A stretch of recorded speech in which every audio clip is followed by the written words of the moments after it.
We are from the Laboratory for Manufacturing and Sustainability in the Mechanical Engineering Department at UC Berkeley.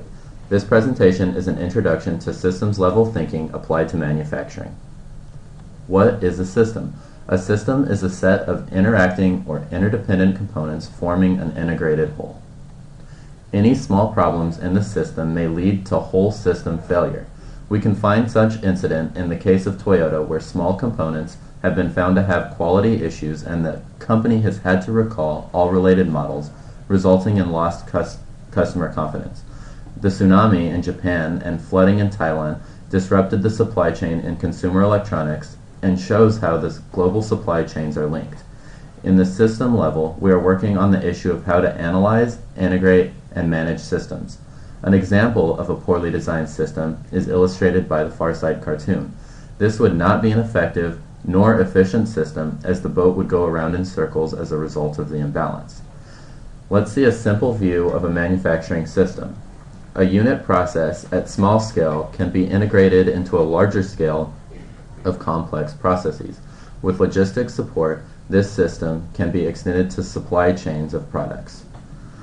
A factory is composed of various machine tools. In this factory example, there are 3 processes. To manufacture the products, the factory needs to define manufacturing structure among different processes and material flows. On the other hand, the factory needs to share product-related information across processes. Due to huge amounts of data, generally data management systems are used in the factory to keep the system in control and processes working together. Inside this factory, supporting utilities like lighting, HVAC, and water are also important. This is the factory system, and if we extend our boundary further, there would be a larger system which includes this factory.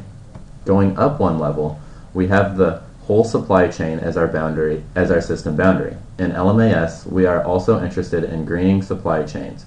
One of the related projects in LMAS is to find out the supply chain network design to minimize greenhouse gas emission.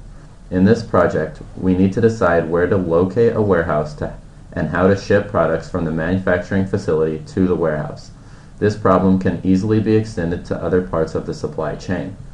With this problem, it is important to characterize and understand the relationship between transportation and warehouse activities. The relationship has to be included in the whole system in order to find the optimal supply chain design that minimizes carbon emission. For many products, the manufacturing system can be viewed as a web-like or inverted pyramid structure where smaller processes feed into larger ones. As we can see here, the raw materials or supplies at the top level are used for making individual parts or components. These individual components will then be assembled or compiled to make up the final product.